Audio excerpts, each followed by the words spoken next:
YouTube live, guys? Always a pleasure, Sherilyn. We're glad everyone's tuning in so early to join us. Hopefully everyone has thought about tonight. Yes. Just see them. Oh, no, remove. No, not that. Yeah, no, that's true. But you search that.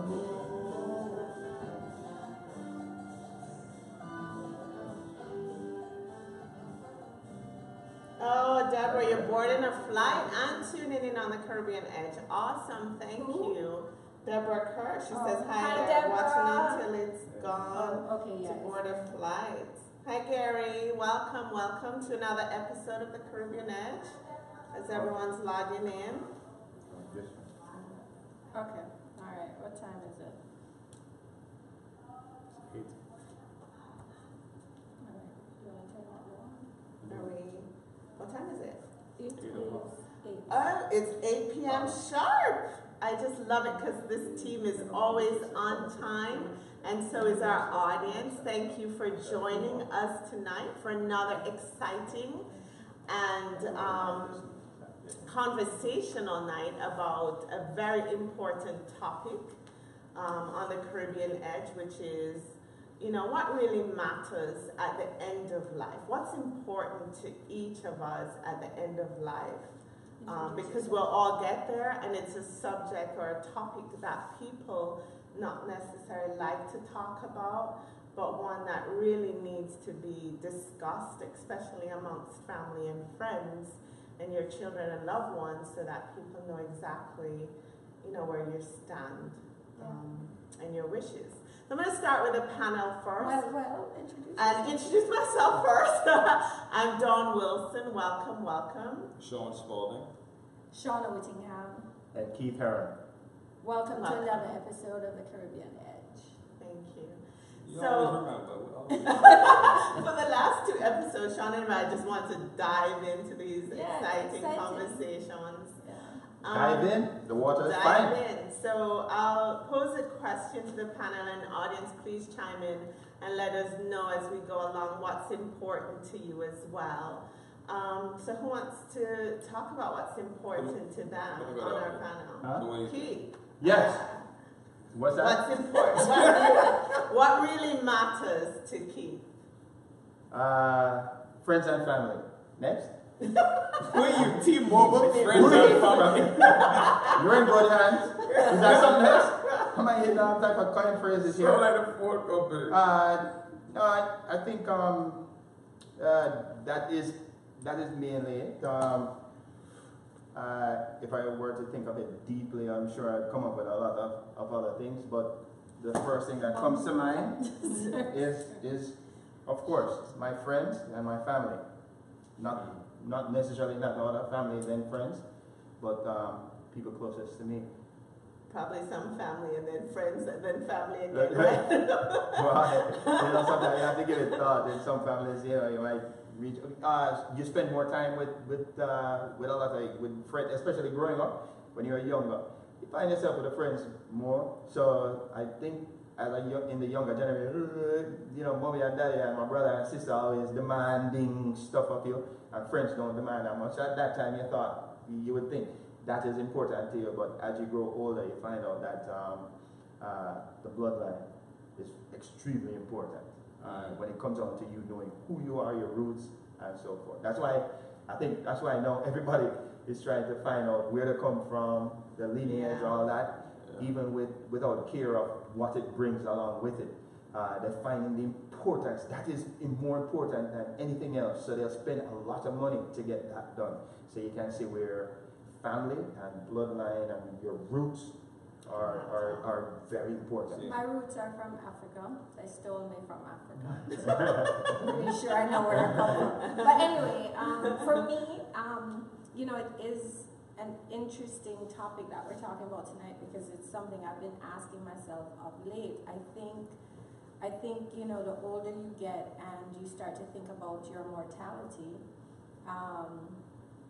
it's a question that you do ask yourself. Are you spending the precious time that you have left in the space, with the people, doing the things that are most important to you. And, you know, truthfully, if I'm to be honest, if money were no object, I would be living a very different life than I live today. However, I can truly say that I am living my best life to the best of my ability, and that is about, you know, if I miss somebody, I call that person. I have a little bit of a stubborn streak, and I do have an ego, which I can be humble enough to state as such, that, you know, if I feel like somebody has done me wrong, I might stay away from them. But, you know, if I give it enough time, Dawn, if I miss that person, I am going to call them. I tell the people that I love that I do love them. Should something happen to me or them tomorrow. So the most important thing to me is just that time which I value more than anything in the world. You know, am I with the right people, doing the right things,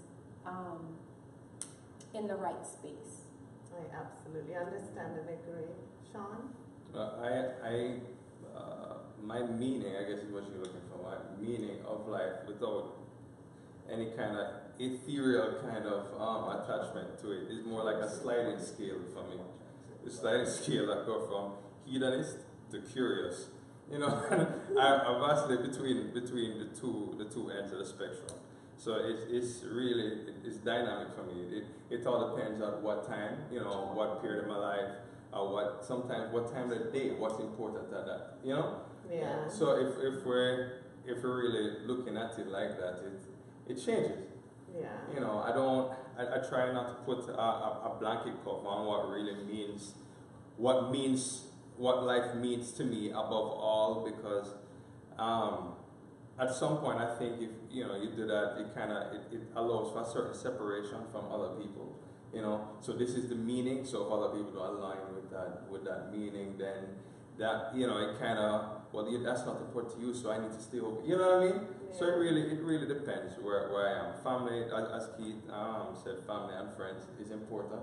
You know, but it goes up and down also, right? Yeah. It could be my pursuits. What am I interested in right now? Maybe that's my meaning. I'm finding meaning in that today.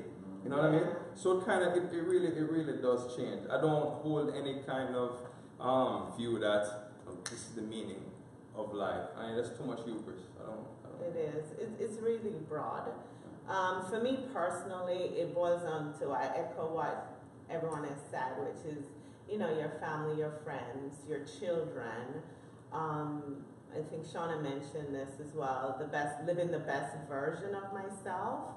And I think as we, you know, dive into a lot of these topics and research and listen to others, we ask ourselves questions that we would never ask ourselves. Mm-hmm. So it allows us to grow as well. Right. I remember just before earlier today, I was talking to Shauna before everyone arrived, and it was, you know, she was asking me questions about my day, and it touches on what you just said.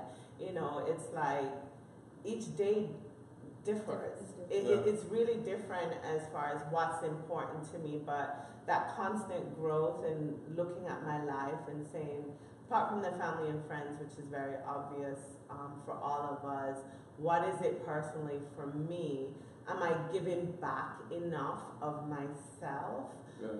Whether it's to my family, my friends, Shauna mentioned this as well, spending that quality time with the people that deserve the quality of my time in my life. Yeah. Because there's also naysayers or people that don't bring that positive energy to you. So how do you not waste or spend as much time with people that are not enhancing you in your life to help you or be part of that growth for the quality of your life as we all get older, which we all mentioned. You have that much time. You do. Yeah. And as you get older, you definitely realize that. And Keith mentioned this too. It's changed throughout the years. What mattered to him, mm-hmm. as a youth is different now as Right. well. Right. You know, so can any of you identify what point in your life, there's probably several stages in life, where you saw those changes? Are there any, you know, specific times in your life where you saw a change in how you thought about this? Can I hit on that? Yeah. I remember the first time, because just to let everyone in the audience know, and friends and panel, you know, I'm sure you guys know already, but I'm the youngest of 6, 7. And I've always been, okay, we're going, you guys can go to the mall. You guys can go here, you guys can go and get the patty out of the corner. You guys can go to the beach. I've always been the one that watched Junior, all right? But I remember the first day, they said, okay, your nephews are here, your younger cousins are here, and you guys want to go to the corner. Junior, make sure they're okay. I had the responsibility at that time. I was the one who had to take care of my siblings and my relatives.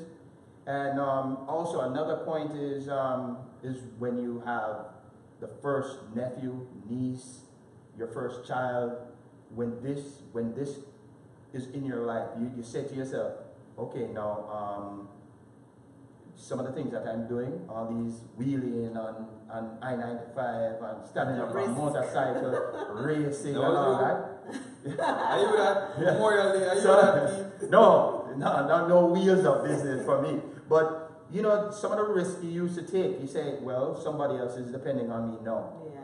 And you sort of change the way you live.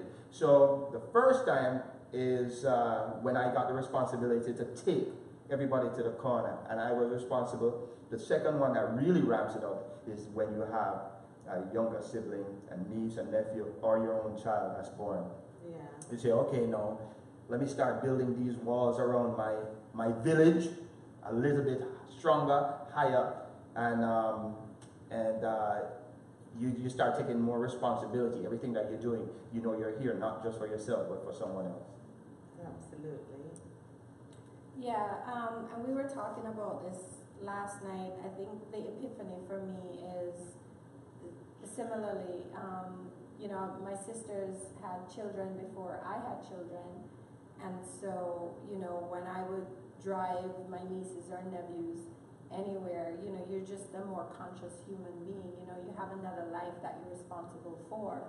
So, you know, the spectacles that I viewed life out of, you know, it was a different perspective. You know, I would never, I was just that much more careful and mindful, because you wouldn't want anything to happen to, especially a child, anyone for that matter, but especially a child. Like, I wouldn't be able to live with myself had I had to go home and say to either of my sisters that something happened to their baby on my watch. And I remember when I had my first baby, and she, you know, she wasn't even a month old, and we were in church, and I would sit at the back of the church, and then, you know, I think for the first time, you know, I really identified with just being an animal, because my primary focus was about protecting that child.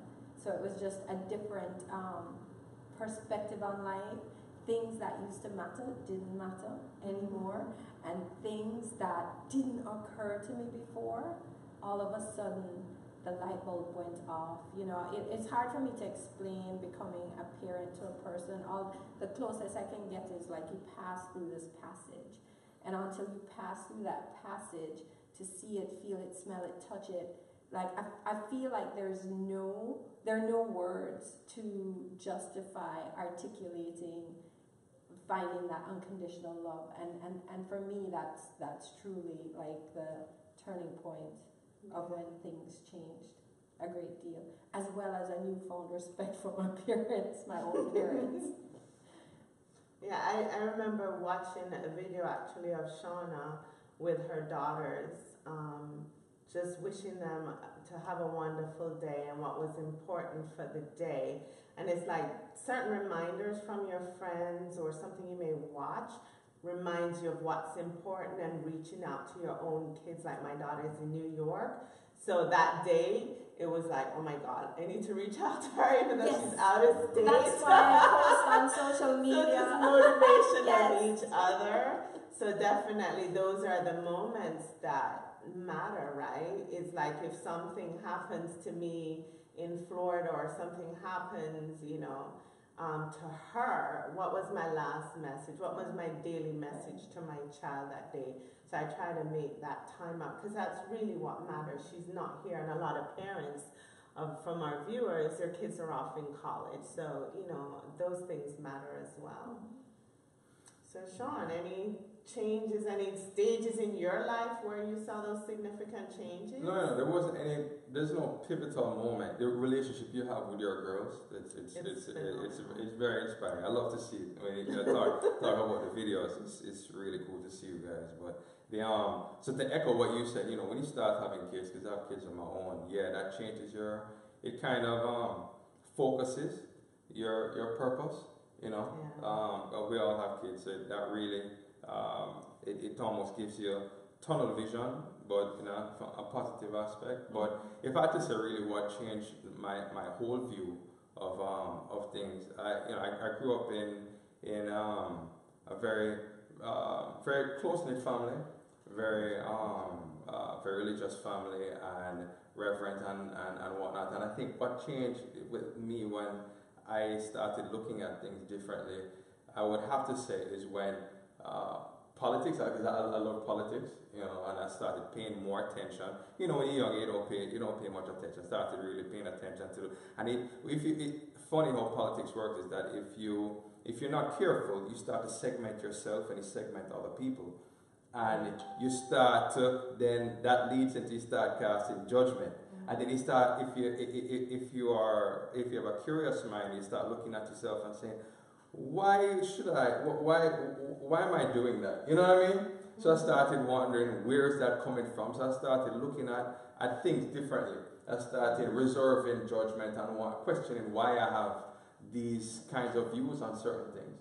So I think that really that's really, and that's really no moment. It was just a transformation. Yeah. Is really when that happened. Sean, I have a personal question for you. Yeah.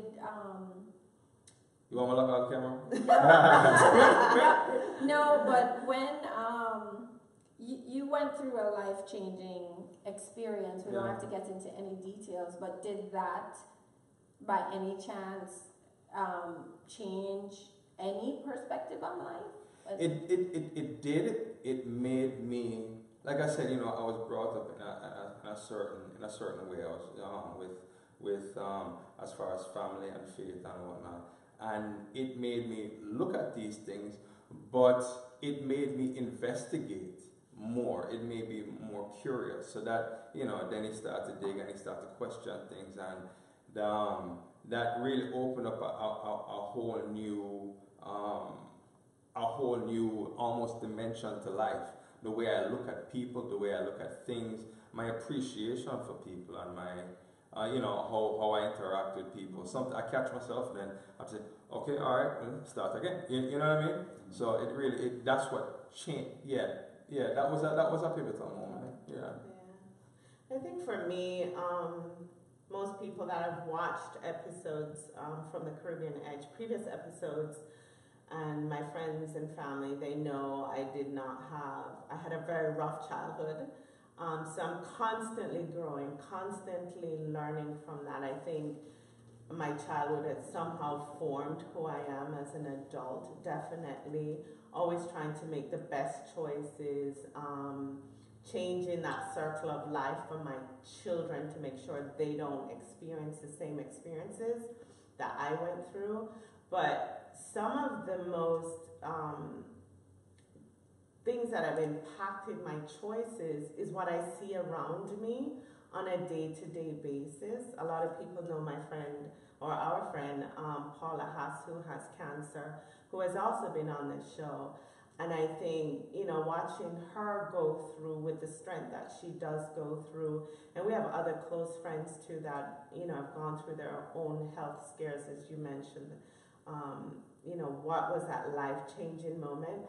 I have a true appreciation for life and how, as I've gotten older, my choices on how I live that life.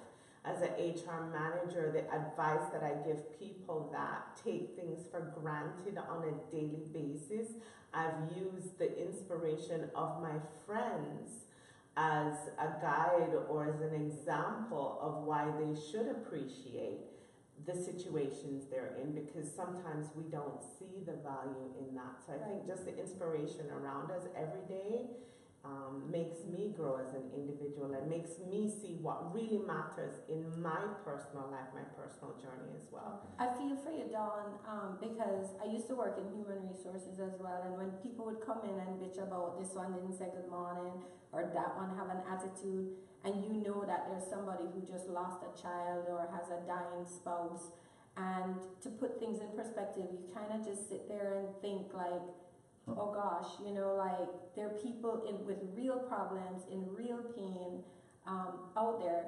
Not to belittle how they're feeling, but it's almost like, and you're caught between a rock and a hard place because you can't tell all people business, but you're like, really, you're in here complaining about some but I do rubbish. I do tell them, not in those Right. those words, but I do say, you know, I listen to them and I empathize with whatever the situation is. And then I look outside and an example is just today I said, you know, we live in South Florida and it's such a beautiful day. I'm outside. I tap the knives. And I said, you know, this weekend I spent with my friend that's having cancer, and it put my life in perspective every single day, regardless of my struggle. So I do it in a way where it makes sense to them. Without directly saying, are you really in here complaining because you couldn't find the dog this morning or whatever they're complaining You know what? Some of the times you just reel off a whole bunch of things and make it come across real ambiguous. So you said to them, oh, first of all, I'd like to apologize for being a little bit tardy on our meeting.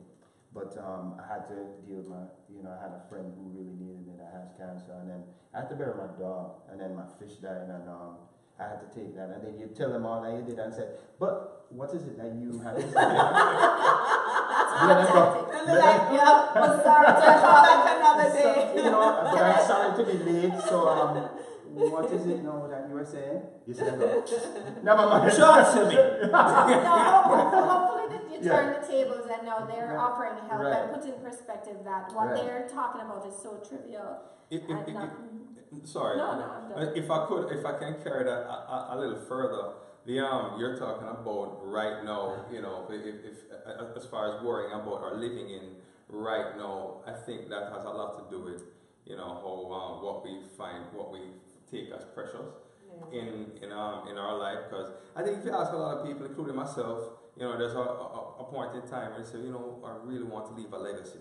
I want to make my stamp in the world. But really, when you look at it, you realize how much time, back to time again, how much time you have in this, you know, here, you know, amongst people to make a sense. You really don't have much. You're but a blip in the cosmos. You know, you really, it's almost like you didn't even exist. So if you don't make use of the time right now, then really, what's the point? You know, and I think if you're just trying to make an impression or trying to live for what kind of legacy you're going to leave, you know, there's a lot of ego involved in that. Oh, yeah. And that's toxic. Yeah. You know, it's, you know, you guys know we had an episode where we were trying to get to know each other, and one of the questions came about which apps I would keep on the phone. And I'm not joking when I say like pictures and videos mean so much to me, capturing that moment in time and that experience. Because me forgetful, I was trying to remember what I had for dinner last night, Jesus.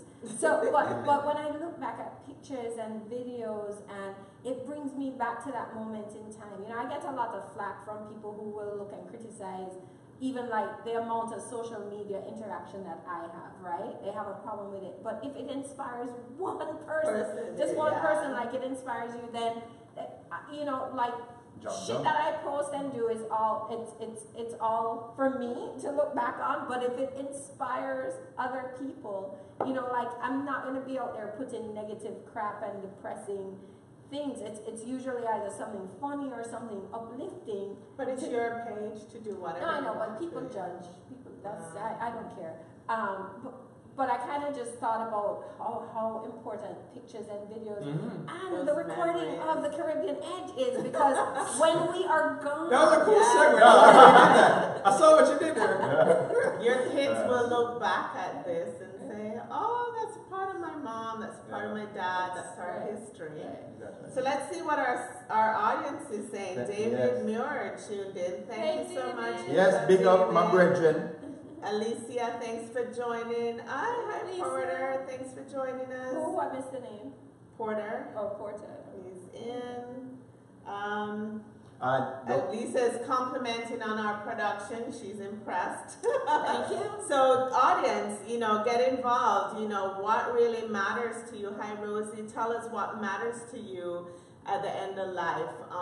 We definitely want to hear from you. What really matters? What impacts you? If today was your last day, if you were told this is your last day, what would each of you do? oh, that's the Deep. word that. Deep. If I was told today is my last day, Not the laundry. you know what I heard you draws. He draws. Oh my God, look at this draws. Your mama raised you well. This is what you left behind? No, I don't think anybody. You might never tell you careful you have to wear clean drawers. Yeah, Your kids they get go, Oh, laundry. yeah. yeah. Somebody has to Yeah. bring it home. My grandmother used to say that. You know what? When I think about that, that's a serious question. That's a busted type of question. But I try to keep that thought out of my mind. But at the same time, I wouldn't say I try to leave a legacy or anything like that. But you try to at least anyone you come in contact with, try to keep it positive as much as you can, and try not to offend anyone. So on that last day, and it's one thing I've learned over the years is people wait until the last minute to say, hey, I love you. I just want to let you know that no matter how you might see me turn up my nose or whatever, you're my sister, you're my brother, you're my best friend, you're my colleague, you're my mom, you're my dad. Just say I love you. You never know how it would be taken on the other side, and plus you never know when your number will be called. So that is, if today was the last day, which what you mean, like somebody had me by gunpoint, the shot at them and said, well, you're not No, your you days probably left." don't. You got to But- sleep tonight And and you don't wake up know, tomorrow. right? So Yeah. that is one of the things. I never think it's the last day, but any chance you get out of the blue, just call and leave a message. I love you, baby. Love your daughter, love your wife, love your girlfriend, love your child, love your, anybody that you come across or that you appreciate. Say, boss, I remember what you did for me the other day, and you might think it wasn't a lot, but I appreciate it. Anyway, I have to go back to work. Or anyway, I was going to use the bathroom. But don't need to put it that way. But anytime it come up, you see, all right, suppose you pass. Suppose it happened in the bathroom. Yeah. And you, well, hey, you see, you can never look at it that way. Yeah. Yeah, I love the bathroom. So, boy. Okay, so Shauna's last day. So for me, I'm giving that some serious thought. I don't know that I would do anything different, and here's why. I live my life on a daily basis. I don't always accomplish this, but I would rather brighten and cheer up a room upon my entrance versus upon my exit. I don't want people clapping and applauding when I leave because I was such a humdrum, miserable bitch. I'd rather just be somebody light. Is that on Facebook? what? It's on there Wow, now. cringe words. Sorry. It's okay. Dawn is so proper. I am so sorry. not proper. I'll keep them in line. That's it. I won't say that word again. No. The Okay. female dog. Anyway, but no, on a serious note, I would rather people be happy, like, oh my God, Shauna is here, Right. and be happy about that. So with the it's about what you do, the little bit that you do every day versus the big thing. So I don't know that I would even know that I would run out today or tomorrow and do anything drastically different Yes. than I do do today, unless I won a lotto or something, you know. But I would keep calling people and telling them that I love them and I miss them, and I would keep hugging and spelling up my children and tickling them and playing pillow fights. I'd keep doing the same thing. Yeah, that's awesome. Sean? I don't know. If today is my last day, well, first of all, I wouldn't work. I mean, that goes without saying. I had to work. I'd eat everything that I want to eat. But and to second what everybody said, right? It's some cliche, but it's true. It's be as forthcoming with your feelings, with everyone you come into contact with, you know, and that means telling those that you love, telling me you love them, telling me you appreciate them. But that means just being real and being open. It may not mean saying, you know, I love you. It may mean saying, listen, I care about you, but you do this, and for your benefit as a friend and what you need to, you know, maybe it may be imparting some kind of knowledge that maybe I felt cute about imparting before, or maybe it could be asking you something. I need you to tell me really, what do you think? You know what I mean? Yeah. Just being really open. I think that's really the gist of this whole thing. Is I think for self-preservation, you know, to go day by day, we tend to pull back sometimes, because maybe it makes for an easier path, you know, dealing with others. So if you knew it was your last day and there was it's inconsequential, so you just be more open. Right. So I understand what you're saying. Most of the time you're navigating your path every day. Yeah, unconsciously, unconsciously. Yes. We do. That's in your subconscious all the time. Yeah. You tend to navigate your path, not to try to bring any, as we use a coin term, drama. We don't want any drama in our lives. And then that's when keeping it real goes wrong. So what we do at the point where we know we don't care about the consequences. It is what it is. It is what it is. You say what you have to say. I said, who somebody box down somebody? No, but you know, a lot of people say that. You say, no, I don't care. I speak my mind. Nobody really does. Nobody does that. I do. You know, you don't. I speak my mind all the time. I don't know any. You know why? Here's why I did. And this is 90%. Here's why I said that. Here's why I said that. Especially you, right? Because you are a very real person. You know, I think everybody here are real, but there's certain social norms that we have to navigate. You know what I mean? And sometimes, you know, there's a thing as time and place. So if you really said everything you felt at that moment, do you? Nobody really does. Yeah, I think we filter. You know what I mean? Yeah, we do filter, but some of our the people making comment, they don't filter. They don't filter. But anyway, let me tell you, I'm feeling the love. Mr. Hill, Mr. Andre Hill, Micah, I'm feeling the love. Thank you for your comments. And for everyone else, Darren Spalding and everyone else that's tuning in today, I'm feeling the love. And it's because of your comments, the little ones that mean so much to us, even the poke to get us to that spur us to rise up and give you a little bit more. Right. Thank you for all that, because that's the thing that shows how much you love us and you trust us by asking these questions, knowing that we'll come forth with whatsoever is true. So what was the question? Sorry. So Darren made a great comment. He said, when I realized I had more miles behind me than in front, I have the desire for inner peace and making positive relationships with people. So my circle became smaller and purged the bad mind people. Yes. Hey, poison. One time, Darren in English class at JC used to always get A, always the way he was. Yeah, man. Very good. Very important. Yeah, awesome. For me, if it was my last day, obviously my kids would be with me. My brother that lives in Turks and Caicos, who would die for me, I would definitely have to see him.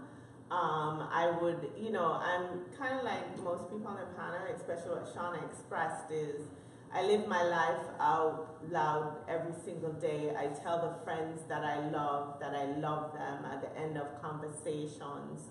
When we get home, we check in with each other if we were out socializing the night before. We always text each other and say, "You're home okay, love you, good night." So, you know, as Darren put it so well, it's like how you're living your life now as you get older and appreciating the people that you're surrounding yourself with.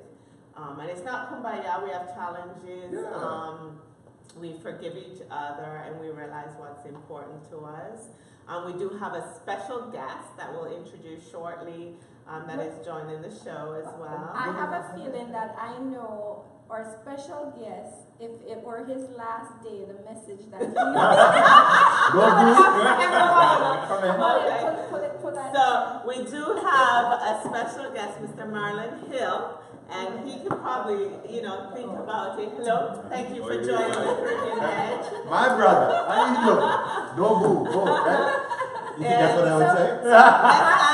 I think if it were your last day, you would spend your last minute reaching out to the people, educating the people, encouraging the people to vote for. What do you care about? To vote. So, no, I would want to pick the stoopies first. Ooh, you think some Dawn's But the extra side of planting, yeah, I would want. By the way, thank you for being here. How would you like to be addressed? Would you like to tell everybody your full name and Full name? What's the Caribbean way of introducing yourself?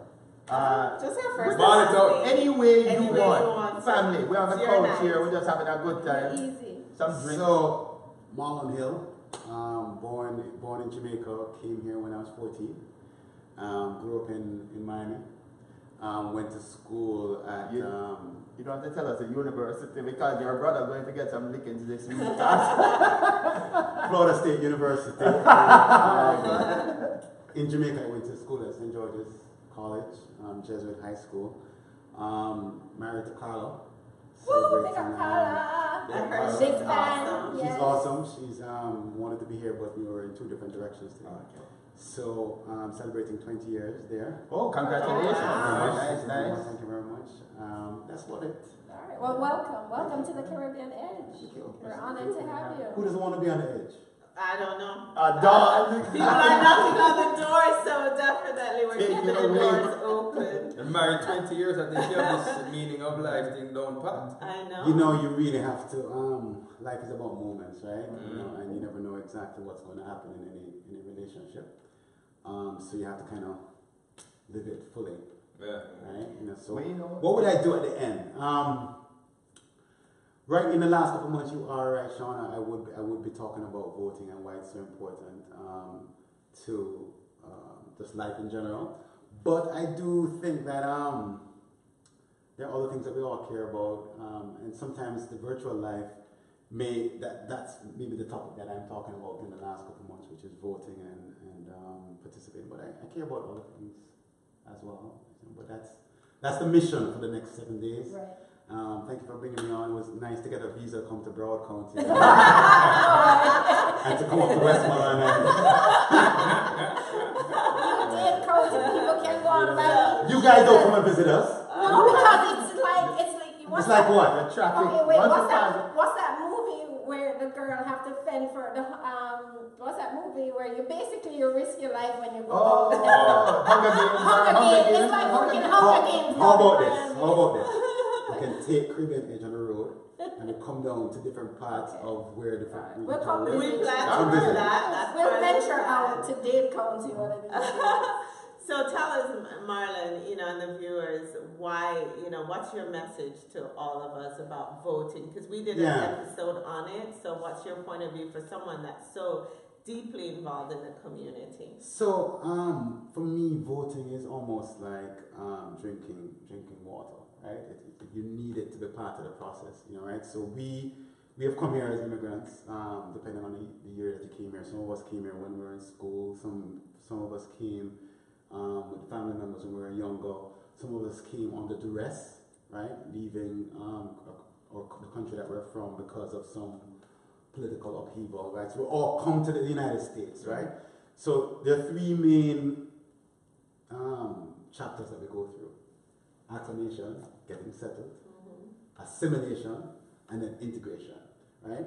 So your level of success can be determined by what chapter you're in.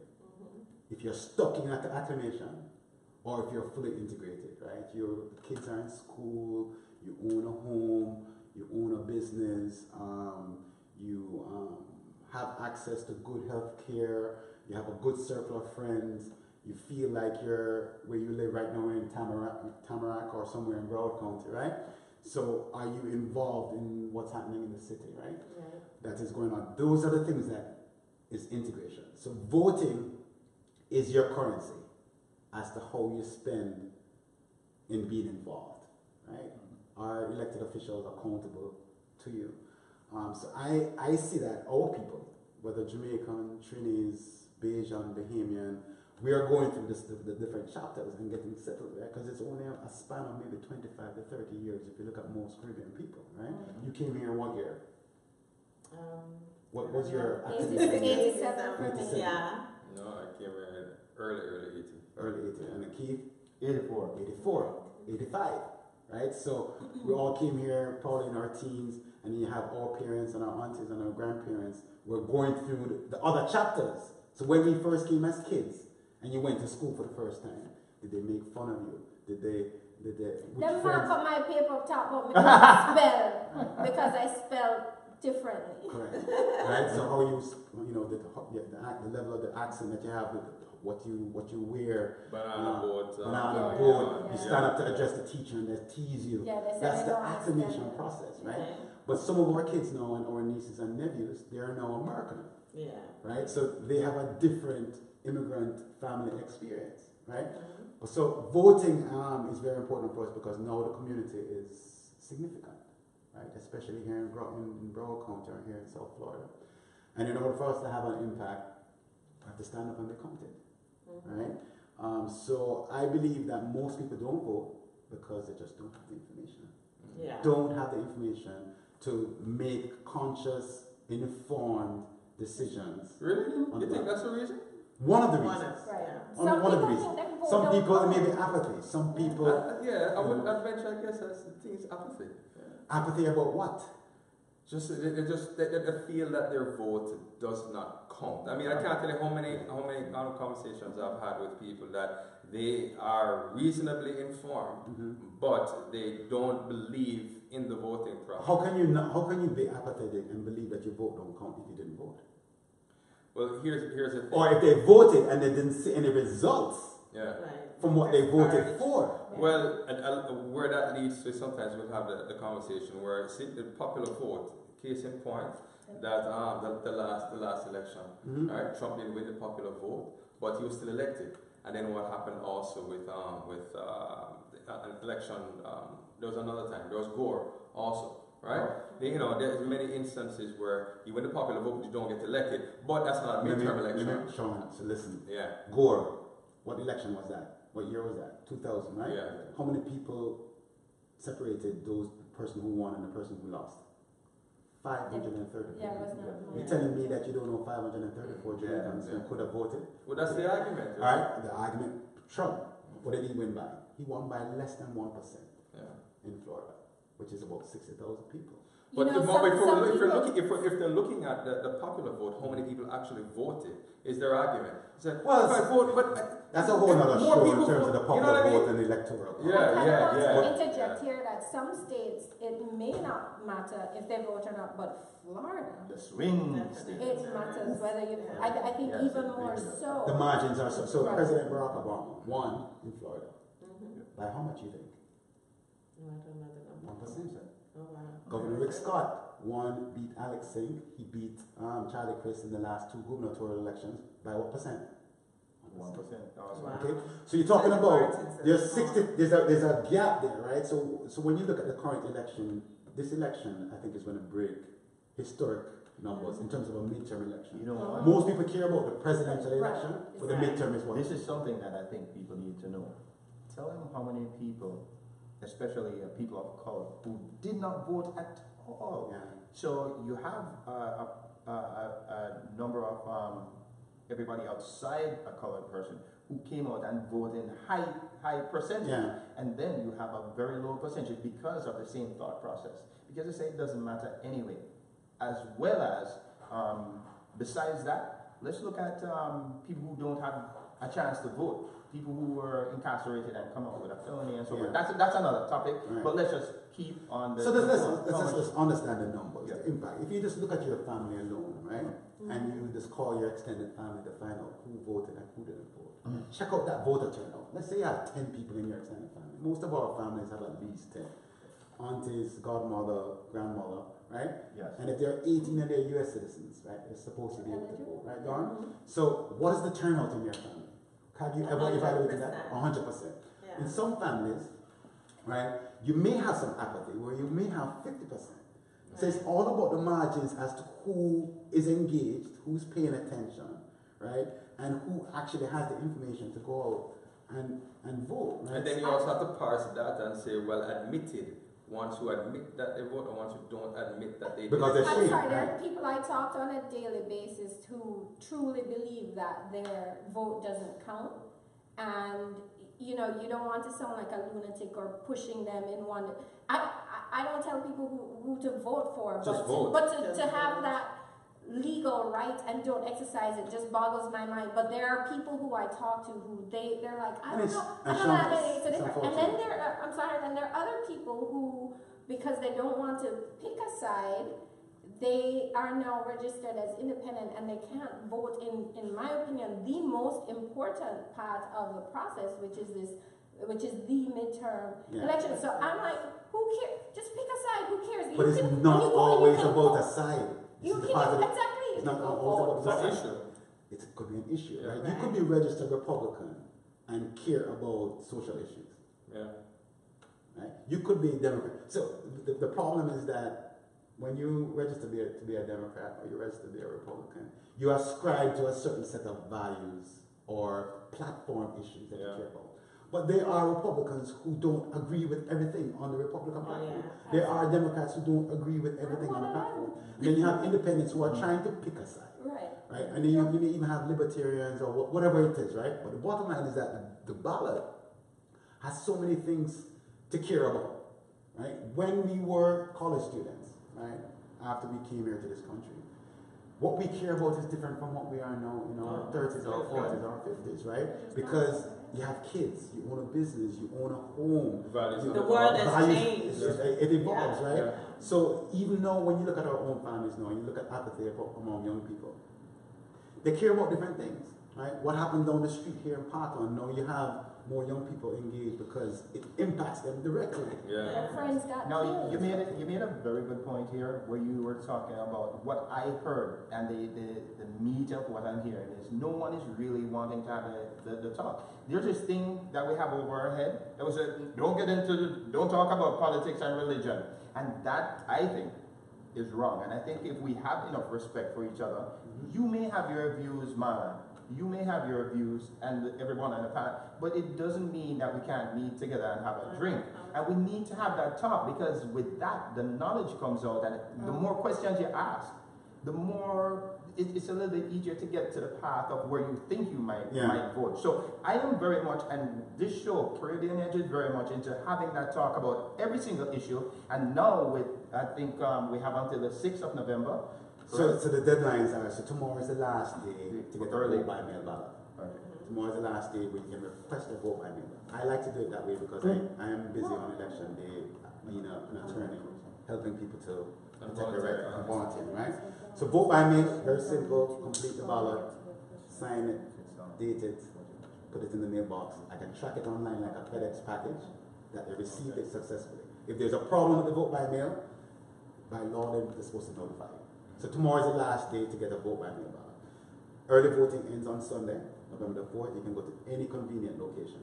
Let's say you have a meeting in Coral Springs, but you live in Tamarack, you can go to an early voting location in Coral Springs and vote all the way up until, I think it's like 5 p.m. or something on Sunday. So any location. And then Tuesday, you have to go to the precinct on your voter registration card. Simply just go to iwillvote.com. It will tell you that you're registered. It will tell you where your precinct is. You can request a vote by mail ballot. It will just give you everything that you need. And if he didn't hit anything, his telephone number, his cell phone number is. So iwillvote.com, and we'll also post this at the end of the episode as well. Very, very simple. And one of the big things is that you talked about the apathy is information is really contributing to the apathy, right? Because ultimately, every family has to do a budget. Too much or too little information? We're not seeking it out. The information is out there, but we're not seeking it out, right? So government does two things. Quick civics 101. Pass laws and pass a budget. And we have to make decisions on what do you care about. You ask, what do you care about at the end of your life? Yeah. We have different things that we're passionate about, different things that we, some people may be, the right to own a gun or not to own a gun.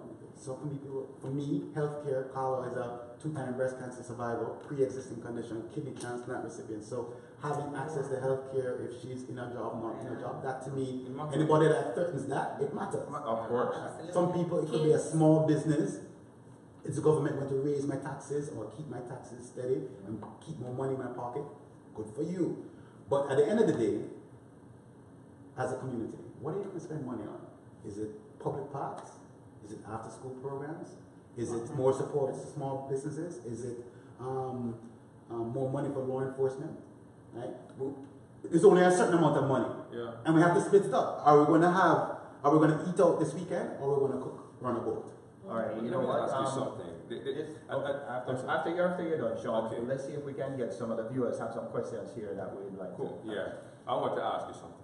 I like the analogy you brought up about water, because water can sustain life and it can diminish, right? And so the vote can enhance life and it can reduce the quality of life, right? But we're here discussing certain topics and the whole voting process right now. But Keith brought up something earlier about we don't like to talk.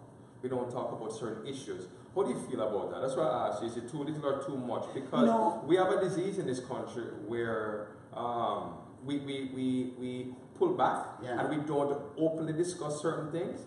And I think if we had that discourse, then it would engage more people. It's very odd to me, because growing up in a culture where you know everybody on the street, engaging, everybody's an auntie, everybody's an uncle. In America, Facebook. Yeah, there are more boundaries. If you speak to your neighbor more than 10 times a year, it's odd, right? And that's unfortunate, right? Because we come from a culture that's very communal, and when we talk about politics, it's also we like the theatrics of politics. Right. We were very every Jamaican, irrespective of his or Caribbean person, irrespective of their socioeconomic status, can talk about politics. But we don't talk about the machinery of politics, how politics impact us, and get into. We like to spectate about politics. We don't like to get down in the field and actually tell President Obama or President Trump what we don't like and what he should be doing, or tell Governor X, Y, or Z what they need. You don't have to be in elected politics to be involved in politics. That's right. Well, you know what? So it's really important for you to. We don't go to city hall meetings.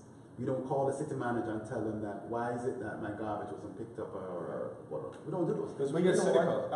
You know what, Marlon, and you can inform people on this, because I think your ear is to the ground when it comes to these issues. There are a lot of politicians and out there that they're looking for people to speak to them. They're looking. They're actually. So when you think, they're not going to care, you see if there's enough. Yes, you might be surprised. We'll go by the same old adage. The squeaky wheel gets the grease. We need to be squeaky as hell. Let me tell you something. You go to some city hall meetings, and because I do this in part sometimes for a living, the person that shows up at every city hall meeting, and they all know who that they is. get the grease. That's my life. I go to council meetings. And you see the same. You have public hearing. They sign up. They go and speak on every issue, and all the commissioners know they who that know. person is. And they are checking to say, what does Shauna, what does she want, what is she saying today? Right. And it may seem like a nuisance, but they do listen to that person. Oh yeah, they do. Garfield wants oxtail cheap again. Garfield asking him oxtail cheap again? Yeah, he wants or there's a tax on again. tax on oxtail. And anyhow Marlon can show him how to help him make it happen, he will be eternally. Well, that's the type of viewers we have. My Cuban friends are very, very happy Jamaicans love oxtail. Why? Because we are putting a lot of money in their pocket. Yes. And if there is a demand for oxtail, and there is a limited supply of oxtail, the price is going to continue to remain high. So I suggest to Garfield that if he wants to bring down the price of oxtail, he needs to buy a piece of land. Okay. Start with you know those land where you just see the cows. Yeah. You know why the cows are there? Because there's a tax break. Yeah. You put some animals One on the land, Right. So if he wants to bring down the price of oxtail, he needs to get his own. Is this the official oxtail platform? So oxtail for everybody. Amal says, at least big up Marlon Hill. Always keep educating the community. Marlon Hill 2020. So thank you for that, and we're glad Marlon's here with us and the Caribbean Edge panel, because I think for all of us, as we grow ourselves in life and challenge ourselves to some of these topics, that we're educating ourselves. I can say for election too, I only cared about So have you voted yet? who was the president. I am going. You going to vote by mail or you going to vote early? No, I'm just going to go in. I like to go in. Are you prepared? You have your sample ballot? Yes. Shauna stole it. But I did the absentee ballot, and I just had 3 questions that were pending, but I took care of it and filled it off. So where did you go to find information about finishing your sample ballot? What was your process? What was your voting plan? So everybody needs a voting plan. So walk through with us. What was your voting plan? My sister Jackie is an attorney, and we share a lot of the same views. So her and I actually had lengthy discussions way before about what was going to be on the ballot, and she lives in a different jurisdiction than I did, so I obviously had my own research to do, but just people I'm talking to in the community, Don and I shared information as well, so I knew ahead of time before the ballot even came. But when it came, there were 3 amendments that I needed to research, and I really liked. I've gone to early voting. I've voted the day of, but I really, really appreciate the absentee ballot because it gives me that opportunity to do that research. So and I feel more secure in the decision. Because you don't feel rushed. So what was on the ballot? Like, what's on a ballot that you care about? Besides the candidates, why did you think it was important? Besides the obvious, which is it's your duty. What were you caring about? Well, the amendments, it gave me an opportunity because those things are lengthy. So in reading them, I wanted to make sure that I wasn't answering or receiving it the opposite of what it meant. So it gave me an opportunity to decipher that accurately. I didn't feel, as rushed. As far as like the Supreme Court, like I wanted to make sure these are people that I wanted to stay intact because of how it affects the place where I live and my community and taxes and all of the things that you previously mentioned. Absolutely. So I have to say it's my preference. I really think more people should do that, Dawn. Have the vote by mail. Here's a tip. Yeah. You can get the vote by mail ballot over Sunday dinner. The entire family go over the ballot, right? And if you don't want to vote by mail because you don't trust it, then you go and turn it into the early voting location and vote a regular ballot. I think that was my issue. I got it in the mail, and I'm new to this whole vote. I did vote last election, but I didn't trust it. I'm like, I get so much junk mail, and my days at work are so long, and my schedule outside of work is really hectic as well. You're a perfect vote by mail candidate. I am, but when I got it, there's so much scam, I just threw it out because I'm so used to old. For all the listeners here on Caribbean Edge, there is no scam because the vote by mail can be audited, right? Yeah. You can track it when it leaves the election office. When it arrives to you, you can track it when they get it. And by law, if there's a problem with it, they're supposed to let you know immediately. But see, that's why I love this, because we now know and we're educating each other in the process, because some of us are so old school, we're so used to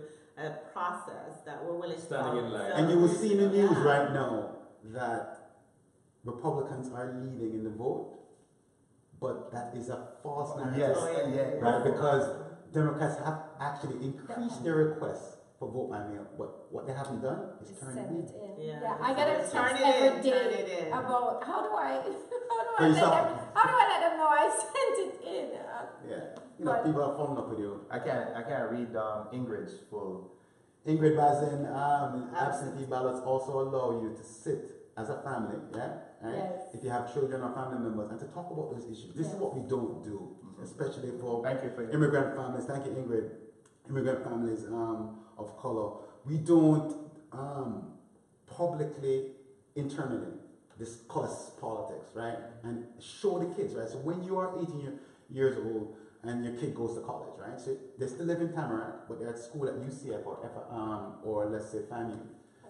Have they gotten their vote by mail ballot? They're away at school. Right.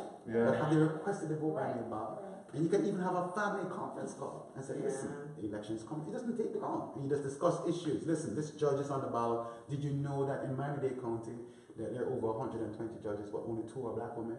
That can't work. Doesn't represent.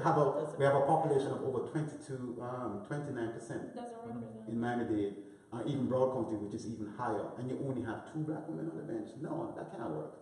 Right? So we have to find candidates to run. So it's not just about running for office. I know somebody said they're saying Marlon 2020. Me, I care about more people engaging in the process. This is not something that I've just been doing since yesterday. I've been doing this for a long time. And I am passionate about it. And I think that I get great joy in seeing people actually getting it, and then seeing the light switch, and then seeing the impact when an elected official responds, and the community benefits. Well, I can see the passion from you being in the engine room all the time rather than being up on the helm. And it's one of the things I want to commend you on, that you're always there trampling outside and making sure, pounding the ground and making sure that everything is getting done. Now, what I want is for our viewers that are here, we have a few more minutes left, but please call your friends. Tell them to tune in right away, because now is the time. If you have questions, that you can ask. So please, free consultation right here. So Garfield did have a question. He says, there's an amendment regarding public transportation that was not clear. Please ask Marlon about that one. Garfield, I'm not about public transportation. An amendment, is that a Florida Constitution an amendment, or is that a charter? There's a charter question. So, I think 2 of them sent it out. So they're on your ballot. You have the U.S. Senate, governor's race. You're gonna the Florida cabinet to retain the judges. Then you have the state house, the state senate, right? And then you have the judges, circuit court, county court, right? Remember you had the primary. In the primary, you could only vote for the Democrats if you're registered Democrats. If you're independent, you couldn't vote on August 28th. Many people showed up at the polls and thought, why can't I register independent? Sorry. So general election, everybody can vote, right?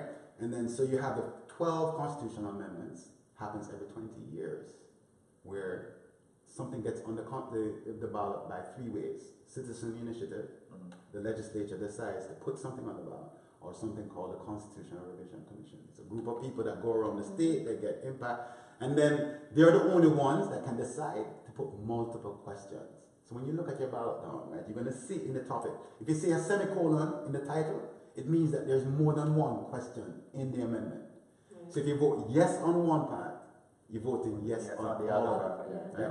And then you have the charter questions for the county. So Broward County, it's also looking at this charter to improve the governance, and you have to answer questions. So I think Garfield may be referring to, there's a question in Broward County having to do with transportation and whether or not you will want to increase an assessment on some taxes to fund the improvement of transportation. So in each county where you live, remember now in Florida there's 67 counties.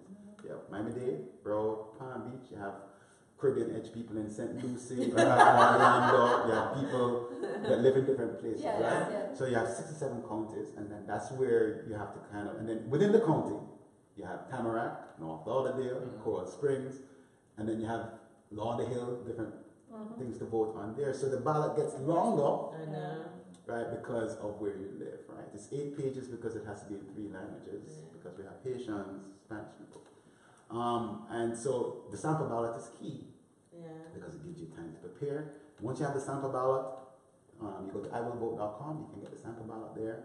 The mail ballot request, you can get it there as well. And then once you're prepared, it really takes 5 to 10 minutes to vote.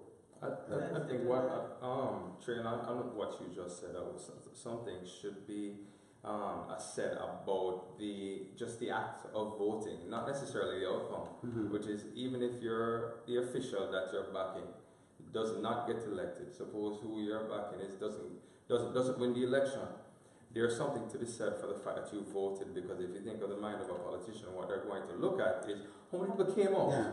And because Caribbean Edge, we deal a lot of Caribbean people, because we're minorities, you want to make your voice as loud as possible. You are so on point with that, Sean, because they pay very close attention as to who voted and how much did they vote, right? So let's say, for example, Mayor Gillum, he right now, he's in Southwest Florida. You can do that. Don't shame it up. He's in Fort Myers right now.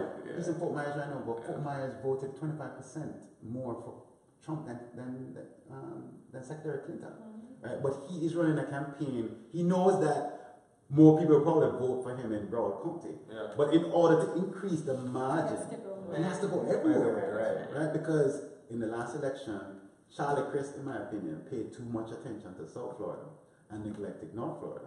And when Alex Sink lost to Governor Scott, she paid too much attention to North Florida and forgot South Florida. Right? But so you can't, there are votes everywhere, right? Yeah. And because there's so many independents in the state of Florida, right? There's 3.6 million out of the 13 million that are independents. You can't ignore that group. So what is going to happen next week, Tuesday, we're going to see whether or not the turnout in 2014 was 50%. So 50% of people in 2014, the last midterm election, turned out. In Broward County, the turnout was 40%. So understand the math. So statewide it was 50. But 10% less of the people in Broward decided not to vote. Whereas in some counties like Bay County or Putnam County, we're voting at 65, 67, 68%. Yeah. So when you have, you only have 1 or 2 counties like Broward, but you have several counties that are smaller. So if the people are turning out more, you just do the math, this is why they're winning by 1%. And at the risk of sounding like we have a partisan bend, I think it's also worth mentioning that the ones that do not generally come out to vote in droves tends to be the Democratic Party. When there are more registered Democrats in the state of Florida. There are 4.8 million and 4.6 million registered Democrats. This is the reason why Florida is so important. Right? Registered, but the voting outcome. The turnout. It's all about turnout, right? So this is the reason why we're asking people, this is the message that I came to bring for Caribbean Edge, right? Asking you to focus on 5 people. Yeah. After you vote, focus on, it could be the waiter when you go to lunch. It could be the young lady at the patty shop. It could be the cousin Rupert that you haven't spoken to in a few months. Your neighbor. Your neighbor. Right. Have you voted? Right. Why not? Or can I help you? Can I give you some references, recommendations? Not telling people what to do. Right. So this year, I decided to pick up the phone and call. I did a sampling of different people that, in the Jamaican community in particular. And you'd be surprised the amount of people that say, Marlon, I'm so glad you called. I really don't know what I'm doing. Oh. These amendments are like, right? And can you send me the recommendations? Yes. Send me the recommendations. It explains, if you vote yes, this is what happens. If you vote no, this is what happens. Here's the impact. And people appreciate it. Do you have the website that they could go to where they have a listing broken down? So you can go to Jamaicans, you can go to Jamaicans.com, you can go to South Florida Caribbean News.com.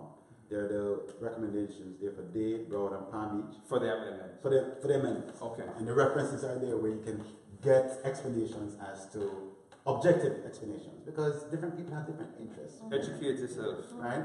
If you know somebody in Orlando or Tampa, I can get you the recommendations there as well. The most important thing is for people to say, I want to vote and I need the information. I don't want to be on the edge. All right, so at the end of our show, what we'll do, we'll ask you for these information. We'll make sure that we'll post it. So while you're watching the videos, we'll also have it tethered to each one of the videos that we have. So were there any amendments that you struggled with, or do you recall? No. I'm going to admit that I had to read them. There were a few of them I had to read like all 3 times just to make sure. If you read it aloud and it don't make any sense to you, vote no. Read it aloud. If your 13-year-old or your 15-year-old says, "Mommy, well, that don't make no sense. Vote no. Is that because it seems like it's an effort to deceive? Not only deceive, but it needs to be clear, right? There needs to be a law against writing the amendments in these ways, right? So why would you put something permanently in the Constitution if it doesn't make common sense to you? Right. If you read an amendment and it says that we're going to restore the rights to a convicted felon as long as it's not a murder or sex crime, after they pay their debt to society, they get their rights to vote back. That makes common sense.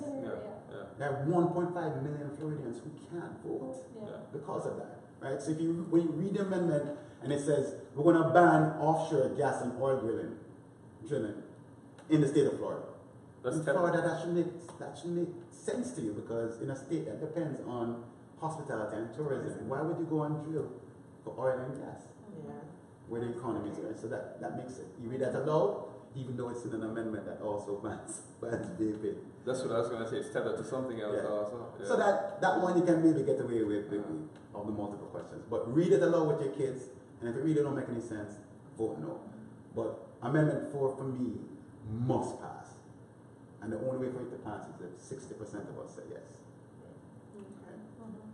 All right, so wow, thank you so much. We're all educated tonight. I know our topic tonight was what's important end of life.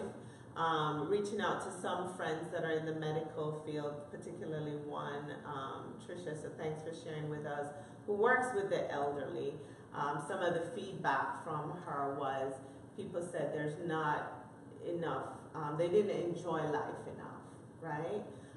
Health, which Marlon touched on, health is a gift to us. Not doing more for others, we've discussed that on the panel as well. I think all of us are very keen in wanting to do more in our communities for various projects or things that touch our hearts. Expressing how we feel to others, is important to a lot of people. Overworking, working to live versus living, versus live to work, such a difference to us all. So, the message to all of us is what's important in life, going out to vote. So it ties into and voting impacts the end of life. The end of life. So our decisions that we're making on healthcare, social security, access, building wealth, and being able to, there's so many things that could impact in the life. You know what? I want to thank everybody for viewing. We really went over today, but this was extremely important with the time that we have left for voting and how important the Caribbean thought that this was extremely important that we hit on this topic. We want to thank you again, Marlon Hill, for being here, and we want to thank everybody. Well, each person will make their final comment, so that's it. Any final comments on the show, on voting? Well, I just want to thank Marlon for being here, and thank for me cutting the time out of your busy schedule to be here, and just doing that lets me know how much you love the Caribbean Edge and how much you care about your constituency and how much you care about everyone, about getting out the vote.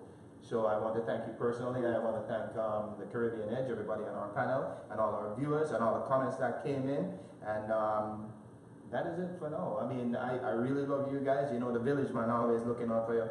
Love you all. So I'd like to wrap up by firstly just apologizing to everybody who signed in and asked a question. If we didn't get to your question, we sincerely apologize. Like Keith said, we think the subject and having Marlon here and spending the time just educating us is key rather. So if you did ask a question, we will circle back after the fact and respond to you, whether on YouTube, since we're now bossy with YouTube live and Facebook live and all this live. So please don't feel like we ignored you or left you, or we saw it, but time is limited. So thank you for that. So just in closing, one of the questions or comment or challenge rather on one of the viewers on YouTube said was they challenge each of us sitting here to call somebody that we haven't spoken to in a long time and let them know, just reach out to that person, touch base, let that person know that we love them and that we care about them, and I'll just add that, remind them to vote.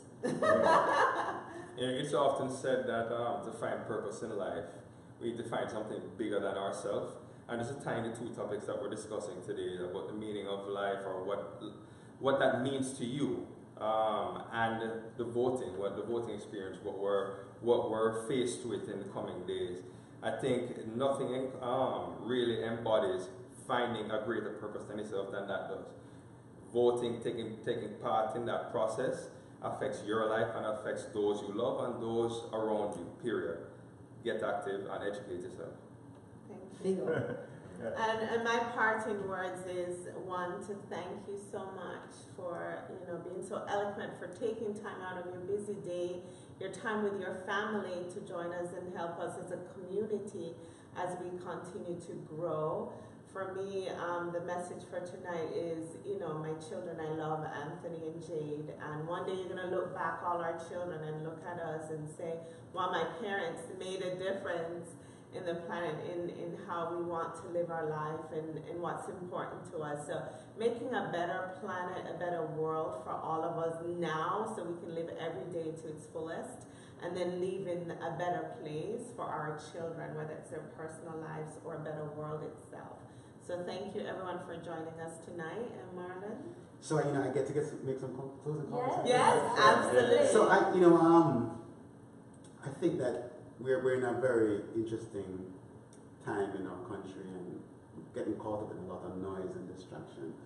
And I think it's a very, very important for us to remember that we are powerful, irrespective of our background or how much money we have in our bank account. Each person, a vote is one of the single equalizers of power and how to exercise power. And we have to be mindful. It's almost like having your own currency with your face on it. And where do you spend it? Right? So in the next 7 days, in the next 7 days, we have to make a decision as to what's important to us on the ballot. And here in the state of Florida, we're picking a new governor. We're going to decide on retaining a senator, the second senator, to really pay attention to using that voice that you have, because when you don't vote, you're basically taking your voice out of the conversation. It's almost like Sean coming to the Caribbean Edge one night and not saying anything. There's no input. There's no input. No. We need the professor. Right? No, but that's. Can you imagine you doing that one evening? You just come in here to sit down and you just not take it part. That is just. I do that all the time. Yeah. No, you don't. You can't do that, right? And when you do that, you're taking you're not utilizing the power that you have. So we are giving our power to somebody to carry what we care about, right? As opposed to the person that we give the power to, thinking that it's all about them, right? And that is just not right. And that's what's going to happen in the next 7 days. Get your sample ballot, decide on the plan to vote, and then we're asking you to help 5 friends. That is the goal. 5 people. I can do that. Right? And then ask those 5 people to Get 5 people. Right. Well, Marlon, we love you.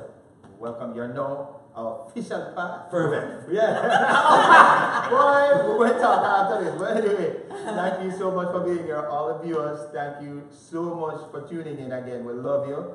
Welcome to our family for those who are new. And we'd like to thank you again for joining us for another episode of The Caribbean Edge. We'll see you next week. Remember to like, subscribe, share, follow us on Facebook, YouTube, and Twitter. And please, guys, anybody who's watching this episode, please share this episode. If you don't share any other episode, please share this one. 5 people. Share all the episodes. 5 people. Yeah. And thanks for being the best part of the 7 days. Caribbean Edge. Yes. Good night. Good night. Thanks again. That was great, Oh.